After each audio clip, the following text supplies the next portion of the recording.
Okay, welcome back to my YouTube channel again. This is Ralph731TV. Kaya pag-uusapan natin yung about sa Nissan Frontier D22 4x4 QD32 engine. At pakikita natin na wala po talaga itong ECU o computer box. Ano po yung ECU? Engine Control Unit. Mostly makikita nyo po yan sa mga engine na may mga electronic sensor o madalas sa mga CRDI. Okay, may nakikipagdibahari sa atin. Sabi na sa likod ng glove box. Ano ito tayo sa likod ng glove box? Buksan ko, ayan po. Asan po ang ECU dyan? Okay, di ba? Wala nang ECU. Wala pong ECU. Kahit silipin niyo po yung loob, wala. Makita nyo na po dyan stereo. Yan, di ba? Kita nyo? Wala pong ECU rito. All manual po yung makina po nito eh. Mamaya na po tayo pupunta sa makina. Ito, binuksan ko rin po yung stereo cover. Wala pong ECU dito. Ayun o, wala po. Okay, dito po tayo sa driver side. Ayan. Ayan po, yung ito, wala po. Yan po, kulay green na yan. Ay, hindi po yan ECU.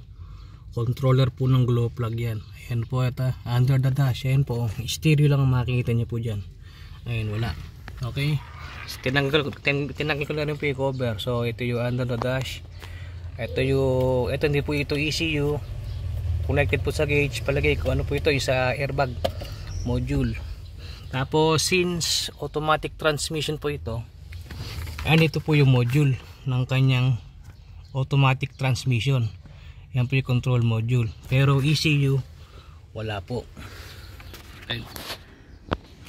Okay, punta po tayo sa engine bay.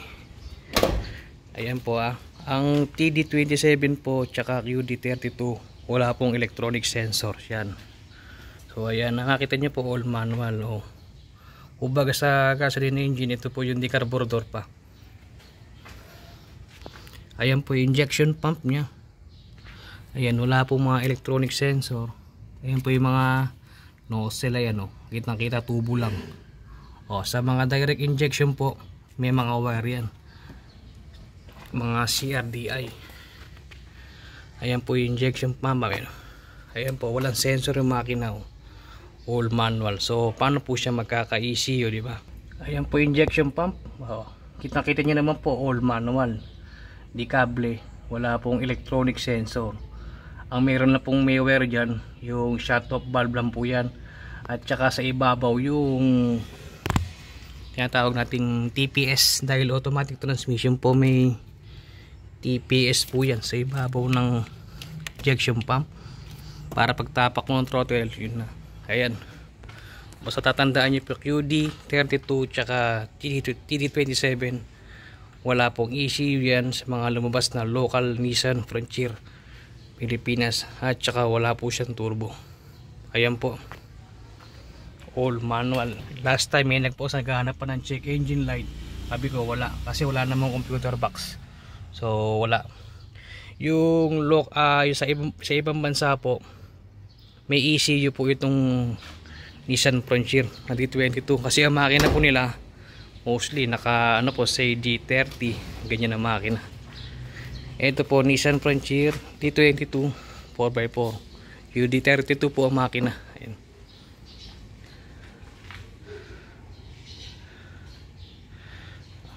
At kahapon may nakikipagdebate, so binaklas ko na po yung parts ng dashboard para malinaw. Wala po itong ECU, although matic po ito. Ito pong Nissan Frontier D22, ito po ay old school technology pa.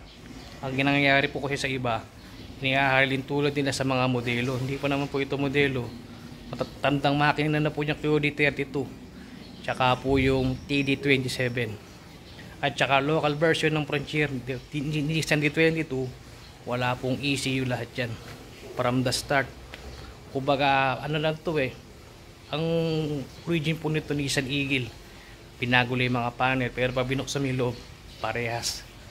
Okay, dito na lang po ating vlog at maraming salamat po sa panonood. Please like, share and subscribe.